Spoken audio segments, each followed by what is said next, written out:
ورجعنا لكم بفيديو جديد شرار ومولع نار من كايا تشان اللي الأشباح بتطاردها وبتحاول تخلص عليها هي وكل اللي حواليها. بس هي هتقدر تنقذ نفسها واللي حواليها ولا هتموت ويخلصوا عليها؟ فما تنساش تدعمنا بأحلى لايك وتفعل زر الجرس علشان يوصلك كل جديد. ويلا بينا نبدأ. فالحلقة الثالثة بتبدأ وتشي قاعدة بترسم لكن باين عليها القلق وكأن دماغها مشغولة بكلام موب، خصوصاً بعد ما خدت بطاقة التواصل بتاعته. وفجأة تقرر إنها في نفس الليلة تبحث عنه وتشوف هل هو صادق فعلاً ولا في حاجة مستخبية. وبالفعل تتفاجئ إن كلامه حقيقي وإن موب فعلاً طارد أرواح. بس السؤال اللي مجننها إزاي يعرف كايا من زمان؟ وأثناء ما هي بتفكر تلاقي دمية متصور معاها موب، لكن الدمية فيها روح. فساعتها الرعب يمسكها وترمي التليفون وتستخبى تحت البطانية من الخوف. ومع ذلك تقرر قرار واحد بس، إنها مش هتسمح لموب يقرب من كايا وإنها هتحميها مهما حصل. وبنرجع للأطفال فنلاقي كايا بترسم وش مبتسم عن العيلة وكل حاجة شكلها طبيعي، لحد ما تفتح علبة الألوان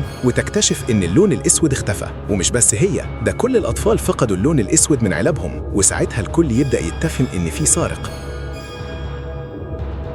ولما مايا تعترف إن أخوها كان معاها ألوان كتير بيروحوا له فيلاقوه شخبط المراية كلها باللون الأسود وما شالش عينه عنها وبيقول المراية مخيفة. ورغم إن الكلام بسيط لكن الإحساس مرعب جدا، وتشي تحس إن في حاجة غلط في المراية دي. وبالليل الدادة إيميليا تدخل تنظف المراية وترش المنظف، فتبدأ المراية تظهر قدامها، لكن مع ظهورها يظهر الأسوأ. روح شيطانية تطلع فجأة وتمسكها وتحاول تسحبها جوه. ولما صراختها توصل لكايا تنطلق كايا فورا وتشي تفتح الباب فتلاقي الروح بالفعل بتحاول تسحبها. وفجأة كايا تتحول وتدمر الإيد الشيطانية وتختفي الروح جوه المراية. وفي اليوم التالي إيميليا تتغير تماماً، فبدل ما تعصب تعتذر للأطفال بابتسامة غريبة وكأنها شخص تاني خالص. وساعتها تشي تحس إن الروح ما انتهتش لكنها انتقلت لجسمها. وبعدها نروح للمسبح فنلاقي كايا خايفة ومش عارفة تعوم، وفي نفس الوقت الولد بان يضايقها ويسخر منها. لكن فجأة وهو في نص المية يحس إن حد مسكه وفوراً الروح تسحبه لتحت. والأطفال حواليه مش حاسين بحاجة، هو بيختنق وبيحاول يستنجد. ولما يستسلم خلاص تنزل كايا بكل قوتها وتغطس لحد ما تواجه الروح وتدمرها بالكامل. وساعتها الكل يبقى مصدوم وبون يطلع على وش المية حي وبخجل يقول لها أنا آسف وشكرا إنك أنقذتيني. وبعد كده أبو كايا ياخدها وتشي تفضل واقفة لوحدها. وفجأة عربية سودة تقف قدامها وينزل موب فيقول لها إنه لازم يتكلموا عن كايا. وبالفعل يتقابلوا في مطعم ويطلع ملف كامل عنها. وساعتها تشي تنفجر فيه وتتهمه إنه مريض وتهدده إنها تبلغ عنه، لكن هو يطلب منها تسمعه للآخر ويبدأ يحكي قصته. من 4 سنين كان عنده بنت اسمها كيو وكانوا عايشين حياة سعيدة، لكن فجأة حادث شاحنة ينهي كل حاجة. ورغم إن كيو ماتت إلا إن موب كان بيشوف روحها، ومع مرور الوقت شكلها بدأ يتغير وظهرت عين شيطانية فيها وبدأت تتحول لطيف مخيف. وفي ليلة مرعبة حاولت تسحبه معاها للعالم التاني، لكن فجأة ظهرت كايا طفلة عمرها 1 سنة ودمرت الروح في لحظة. وساعتها موب تقبل أخيراً إن بنته ماتت وكانت كايا السبب في إنقاذه وإنقاذ عيلته. لكن دلوقتي وبعد ما بقى طارد أرواح سمع إن في روح شيطانية في بيت مخيف، والمفاجأة الكبرى البيت ده بيت كايا وتحديداً غرفة أمها. الحلقة الرابعة من كايا تشان وصلت، فخبطنا بأقوى لايك في المجرة. وما تنساش الاشتراك وتفعيل الجرس. ويلا بينا نبدأ. آخر حاجة شفناها كانت مواجهة تشي وموب وهم بيتكلموا عن بيت كايا وإن أكيد في حاجة غريبة بتحصل هناك. ومن بعد المقابلة دي تشي بقت قلقانة جدا على كايا وبدأت تفكر هل كلام موب حقيقي ولا هو بيبالغ. لكن شكلها كده قررت تستكشف بنفسها، خصوصا إن عندها ميعاد زيارة منزلية أصلا. وفي نفس الوقت أبو كايا يوصل ياخدها، وبينما هم ماشيين فجأة صوت المذيع يملى المكان، بنت صغيرة مفقودة وكمان راجل كبير مختفي من الصبح. الأب يستغرب شوية لكن يكمل طريقه لحد ما فجأة تظهر قدامهم بنت بنفس المواصفات. أبو كايا يقرب منها، انتي تايهة؟ تعالي نوصلك أقرب قسم شرطة. البنت تحضنه فجأة وتقول أنا عايزة أرجع البيت، لكن بعد لحظات تغير كلامها وتقول إنها مش عايزة ترجع وتجري. فجأة كايا تحس إن في حاجة غلط، ولما تبص كويس تكتشف إن في روح بتتبع البنت. نرجع للبنت نلاقيها بتجري مرعوبة والشبح وراها خطوة بخطوة، توصل لطريق مسدود تستخبى ورا عمود وقلبها هيقف من الرعب، وفجأة يظهر قدامها حد لكن مش الشبح، كايا. تقول لها كويس إني لحقتك، لكن في نفس اللحظة كايا تبص نظرة مرعبة وتقول هو أنت كمان هنا؟ وفجأة البنت تترفع في الهواء، الشبح مسكها وبيصرخ أنا عايزة أرجع البيت. كايا تدخل فوراً وتقسم الوحش نصين. البنت تفتكر إنه هي راجعة كانت بتجري ورا طيارة ورق ووقعت عند النهر، وهناك شافت حاجة ومن يوميها الروح بتتبعها، وفي النهاية نعرف إن الروح دي كانت روح العجوز المختفي واللي لقوا جثته في نفس المكان عند النهر، وكان كل اللي عايزه إنه يرجع بيته بس. الموضوع يتقفل لكن الرعب لسه ما خلصش. في اليوم اللي بعده الحضانة يوصل لها ألعاب جديدة من مركز أطفال اتقفل. الأطفال فرحانين جدا، لكن وسط الضحك يظهر مشهد يخض، 3 أشباح مبتسمين لكن يطلعوا مجرد طلاب جايين يتفرجوا على الألعاب. واحدة منهم تمسك دمية وصاحبتها تقول إنها مقززة، لكن البت التانية فجأة تقول لا دي جميلة وأنا هنقذها. ومن اللحظة دي كل حاجة تتغير، هدومها تتمزق بنفس شكل الدمية، تقص شعرها زيها، تشيل سنة من أسنانها وتبقى شبه الدمية حرفيا. صاحبتها يفهموا إن الدمية ملعونة ويروحوا عشان يدمروها، لكن يلاقوا ناتشي لسكاها وشكلها بقى مرعب. الدمية تحرك عينيها والصراخ يملى المكان. ناتشي تقول لهم انتوا كمان هتبقوا شبهي، لكن واحدة من البنات ترمي الدمية بعيد وتوصل عند رجل كايا. كايا تمسكها وتقول بهدوء علشان كده قلتلكم ما تاخدوش حاجة، وفي لحظة تدمرها بالكامل. ناتشي ترجع طبيعية ومش فاكرة أي حاجة، لكن كايا وهي ماشية تتمتم أنا بكره الرضع. كلمة غريبة لكن هنعرف معناها دلوقتي، لأن أخيراً جه وقت الزيارة المنزلية. تشي توصل قدام بيت كايا وتلاقي غربان واقفة بشكل مرعب. تدخل وكايا تسألها انت جاية تعملي ايه هنا؟ تشي تقول زيارة منزلية، لازم اكلم والدتك. اول ما كلمة امك تتقال كايا تتوتر جدا والباب يفتح ويظهر كيان مرعب. لكن الغريب الاب وتشي شايفينه طبيعي جدا. الام تتكلم بابتسامة وتشي تضحك معاها عادي جدا. كايا مصدومة، ازاي مش شايفة شكلها الحقيقي؟ الزيارة تخلص وتشي تخرج مبسوطة، لكن مابي يقابلها فورا ويقول شفتي اللي كنت بقولك عليه؟ تشي تقول له انها ما شافتش حاجة غريبة، لكن فجأة الام تظهر وراهم عشان ترجع لها ألمها. اول ما مابي يشوفها يتجمد في مكانه من الرعب.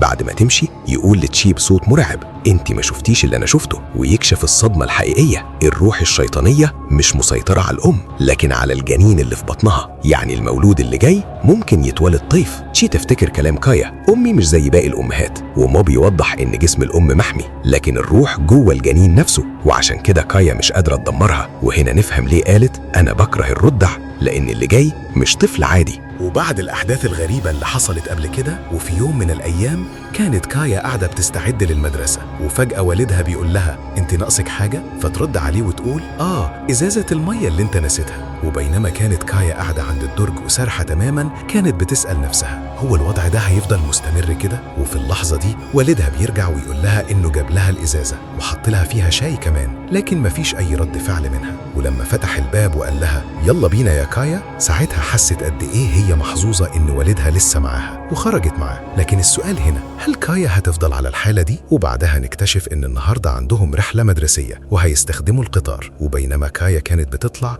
كانت تشي بتتكلم مع موب اللي كان اكتشف شوية معلومات عن جدة كايا، لكن تشي بتقول له يسكت، ده مش الوقت المناسب. لكن الفوضى بتبدأ.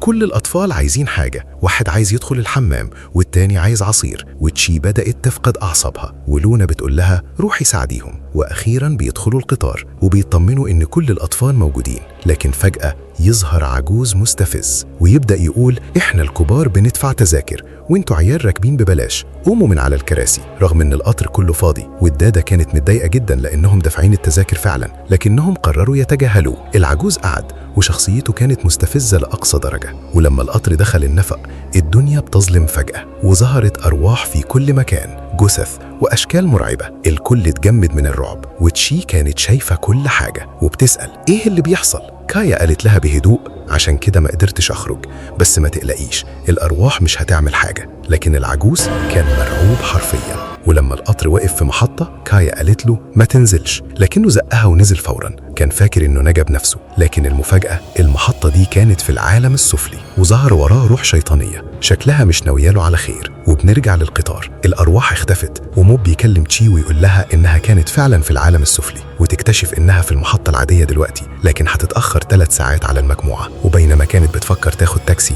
موب يظهر فجأة ويقول لهم مش محتاجين، العربية هنا. لكن المفاجأة الأكبر السواق كانت مراته. وهنا موب بيكشف السر، إنه جاب معلومات عن جدة كايا ويطلع صورة ويقول دي جدتها، أقوى وسيطة روحانية كانت بتكشف الجرائم بقوة الاستبصار، وبيوضح إن احتمال كبير يكون عندها حل لموضوع الروح اللي جوه أم كايا. لكن شي تفهم إن موب كان ناوي يوديها هناك من غير ما يقول، يعني كان ناوي يخطفها تقريبا، وهو يحاول يبرر لكن واضح إنه كان مخبي حاجة. وفي النهاية تشي تفتكر وعدها إنها تحمي كايا وتقرر تكمل معاه. وبيوصلوا لمركز رعاية المسنين ويسألوا عن ميتسويا جدة كايا، لكن الجو هناك غريب جدا، ناس بتكلم نفسها، وفجأة يتضح إنهم شايفين أرواح. موب بيقول إن دي أرواح المصاحبة، واللي معناها إن الموت قريب. كايا تقرب من واحدة منهم وفجأة تختفي الروح، والعجوز اللي كانت على الكرسي المتحرك تصحى وتقول شكرا يا بنتي. لكن باقي العواجيز الأرواح اللي معاهم بدأت تهجم، والمكان اتقلب رأسا على عقب.